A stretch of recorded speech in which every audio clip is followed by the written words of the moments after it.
Voici 10 raisons pour lesquelles les femmes pleurent pendant les rapports sexuels. Bonheur. Une gamme d'émotions peut évoquer les pleurs, et elles ne sont pas toutes mauvaises. Vous avez probablement vécu ou été témoin de larmes de joie, comme lors d'un mariage ou de la naissance d'un enfant.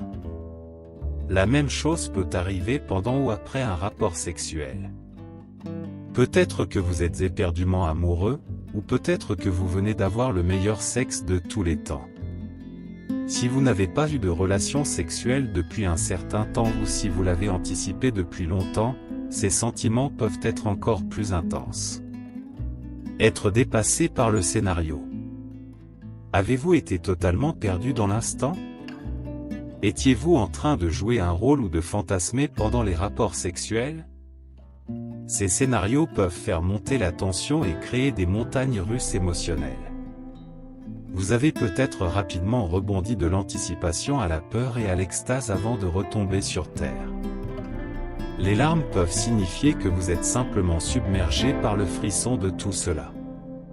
Si vous êtes dérangé par la réaction de pleurs, vous pouvez essayer d'atténuer un peu le scénario pour voir si cela vous aide. Être submergé par la réponse de votre corps. Vous venez d'avoir le plus gros orgasme de votre vie? Était-ce votre première expérience avec des orgasmes multiples? Un plaisir sexuel physique intense peut certainement submerger, et il n'est pas surprenant que vous pleuriez. Inversement, vous pourriez être submergé par le manque de réponse de votre corps. Si vous attendiez avec impatience du bon sexe et que vous n'obtenez pas la fin que vous vouliez, vous pourriez être frustré et assez tendu pour pleurer. Réponse biologique. Certaines estimations suggèrent que de 32 à 46% des femmes souffrent de PCD. Mais il n'y a pas eu beaucoup de recherches pour déterminer pourquoi. Cela peut être dû à des changements hormonaux qui se produisent pendant les rapports sexuels, ce qui peut entraîner des émotions intenses. Les pleurs peuvent également être un mécanisme pour réduire la tension et l'excitation physique intense. Si vous sortez d'une période de sécheresse, lâcher soudainement toute cette énergie sexuelle refoulée pourrait certainement vous faire pleurer. Parfois, c'est purement physique. La douleur. Il existe de nombreuses raisons pour lesquelles vous pourriez ressentir de la douleur lors de relations sexuelles. Les rapports sexuels douloureux sont appelés dyspareunie, ce qui inclut la douleur pendant ou après les rapports sexuels dus à un manque de lubrification, un traumatisme ou irritation des organes génitaux, une infection urinaire ou vaginale, un eczéma ou autre affection cutanée près des organes génitaux, des spasmes musculaires vaginaux, appelés vaginismes, des anomalies congénitales. La douleur physique associée au sexe peut être traitée, alors prenez rendez-vous avec votre médecin. Si le jeu sexuel implique des contraintes ou un niveau de douleur avec lequel vous n'êtes pas à l'aise, parlez à votre partenaire de la façon de jouer un rôle sans causer de douleur physique. Trouvez le niveau qui vous convient à tous les deux. Anxiété. Pleurer est une réaction naturelle au stress, à la peur et à l'anxiété. Lorsque vous vous sentez anxieux en général, il est difficile de mettre cela de côté pour avoir des relations sexuelles. Votre corps est peut-être en train de faire des mouvements, mais votre esprit est ailleurs. Vous pourriez vous retrouver en larmes à ce sujet. Se pourrait-il que vous ayez une touche d'anxiété de performance? Vous pourriez vous demander si vous avez satisfait votre partenaire ou si vous avez répondu aux attentes. Toute cette anxiété peut ouvrir les vannes et faire couler des larmes. Honte ou culpabilité. Il y a beaucoup de raisons pour lesquelles vous pourriez ressentir une telle honte ou une telle culpabilité à propos du sexe que cela vous fait pleurer. À un moment donné de votre vie, quelqu'un vous a peut-être dit que le sexe est intrinsèquement mauvais, surtout dans certains contextes. Vous n'avez pas besoin d'adhérer à ces théories pour qu'elles vous viennent à l'esprit à des moments inopportuns. Vous pourriez être mal à l'aise avec ce que vous considérez comme un comportement animal, des relations sexuelles, coquine, ou un manque de contrôle de vos impulsions. Vous pourriez avoir des problèmes d'image corporelle ou redouter la perspective d'être vu nu. La honte et la culpabilité peuvent également être des effets résiduels d'autres problèmes au sein de la relation qui vous suivent dans la chambre. Confusion. La confusion après un rapport sexuel n'est pas si inhabituelle. Cela peut être dû au sexe lui-même. Était-ce un cas de signaux mitigés? Vous pensiez que les choses iraient dans un sens mais elles ont dévié dans une autre direction? Vous leur avez dit que vous n'aimiez pas quelque chose, mais ils l'ont fait quand même. Vous pensiez leur faire plaisir mais ils sont manifestement insatisfaits ou contrariés? Les problèmes non résolus et la confusion émotionnelle d'une relation peuvent envahir votre vie sexuelle.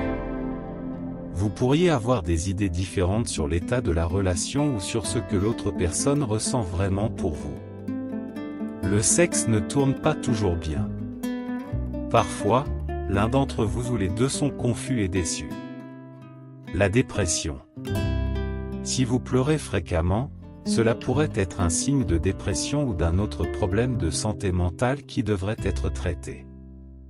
D'autres signes de dépression peuvent inclure tristesse, frustration, irritabilité ou colère, anxiété, difficulté à dormir, agitation ou fatigue, perte de concentration ou de mémoire, changement d'appétit, des douleurs inexpliquées, perte d'intérêt pour les activités normales, y compris le sexe.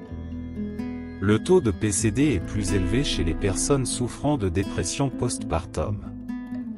Cela peut être dû à des fluctuations rapides des niveaux d'hormones. Déclencher un traumatisme ou un abus passé. Si vous avez survécu à une agression sexuelle, certains mouvements ou positions peuvent déclencher des souvenirs douloureux.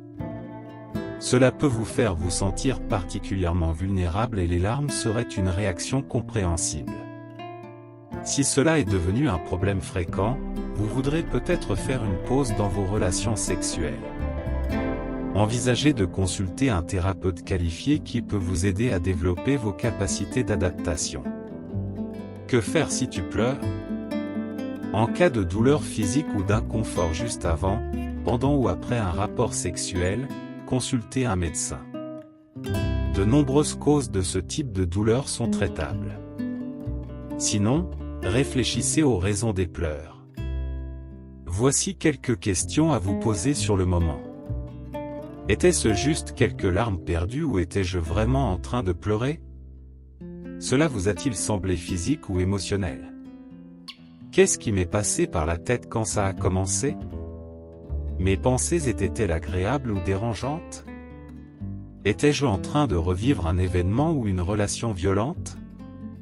Est-ce que les pleurs ont soulagé la tension ou l'ont aggravée? Si vos réponses tendent à être submergées d'amour ou de pur plaisir physique, vous n'avez probablement pas à vous en soucier. Verser quelques larmes ou même chialer à outrance ne mérite pas toujours un changement. Si vos réponses pointent vers des problèmes émotionnels au sein de la relation ou dans la chambre, voici quelque chose à essayer. Lui donner le temps. Reprenez ces questions le lendemain lorsque vous aurez du temps pour vous et que vous pourrez pleinement explorer vos sentiments. Parle à ton partenaire. Travailler sur les problèmes relationnels peut purifier l'air et améliorer votre vie sexuelle. Parlez de sexe. Discutez de vos goûts et dégoûts sexuels.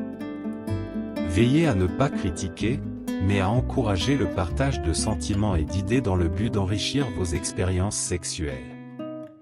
Cela peut être gênant, mais cela en vaut la peine.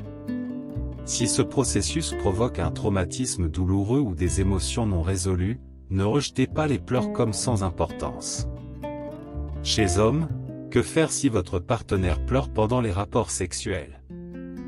Voir votre partenaire pleurer peut être un peu déconcertant, alors demandez si quelque chose ne va pas, mais essayez de ne pas minimiser ou de paraître accusateur. Offrez du confort, mais respectez leurs souhaits s'ils ont besoin d'espace. Apportez-le plus tard, en dehors de la chaleur du moment. Écoutez respectueusement. Ne forcez pas le problème s'ils ne veulent toujours pas en discuter. Ne leur imposez pas de relations sexuelles. Demandez comment vous pouvez aider. En gros, soyez juste là pour votre partenaire.